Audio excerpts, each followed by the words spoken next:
hop on here real quick and answer this question because this is something gets talked about a lot, and this is my point of view about it.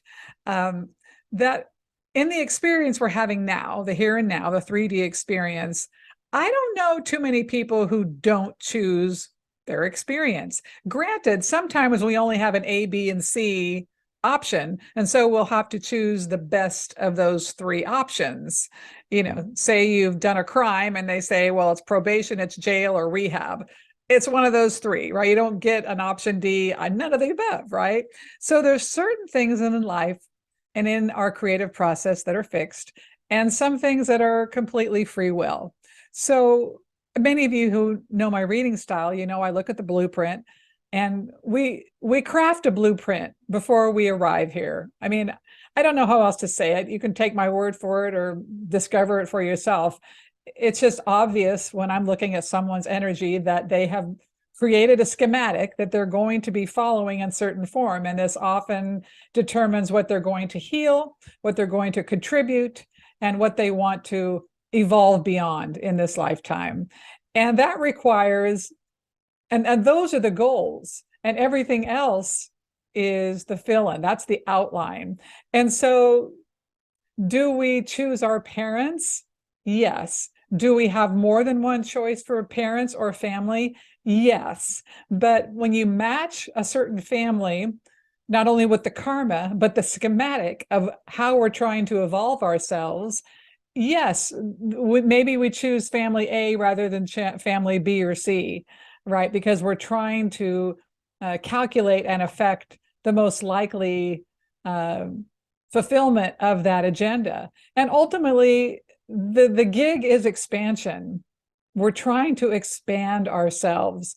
And I know it seems really counterintuitive and cuckoo when we think, how can pain expand myself? I contract when I'm in pain. Yuck, right? So the trick is really about perspective and how we view our experience. And this is 90% of my work in cultivating and changing, helping people change perspective. Because, Wayne Dyer said it best: when you change the way you look at things, the things you look at change because of quantum physics and all of that.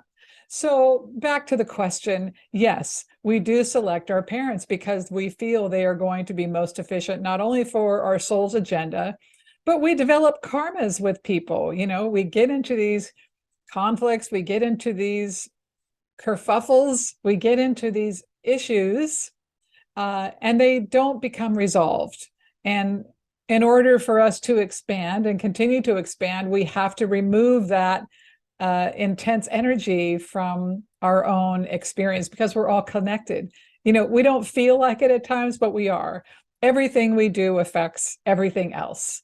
And so we consent to unpleasant experiences because we know, it's like if you have to go to the dentist and you have to have a root canal or a tooth pulled or something, you don't want to do it, but it's for your ultimate good. And the same thing is true. I think the challenge comes in sometimes when we get into an experience and it's overwhelmingly painful. But there could have been a different agenda in terms of why we chose to have a lifetime where great perspective was never realized.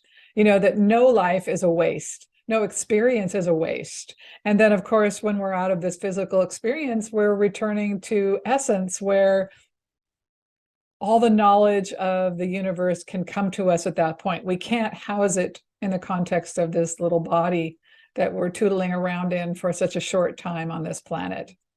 But everything I know, everything I've studied, every mentor I've studied with, all the books that I've read, suggests that we're choosing. We're always choosing. And it's kind of the rub with reincarnation, because, when we're having a rough moment, we're all saying, I'm never coming back to do this again. Oh, no, no, no, never. But then as we get more mastery over the moment, or we develop perspective and can reflect, then the carrot is always, well, if I come back and if I just change a couple of things and that thing wouldn't have happened and that thing wouldn't have happened, then it'll be way more fun and I'll get what I want, whatever. And I think there's a little bit of that. as well as the desire to keep expanding and expanding consciousness itself. So yes, we choose our parents, and we choose to be with most of the people we bump into, even the ones we don't like, even the ones who've caused us great harm. Uh, and so the trick is really in perspective, and how do we view it? And that does require looking at life through a really large lens, really zooming out so we can see it in the largest context possible. At least that's my view. I hope this answers your question about, do we choose our parents? And I think I'll do a few more of these videos because I get these types of questions often. All right, my friends, take care.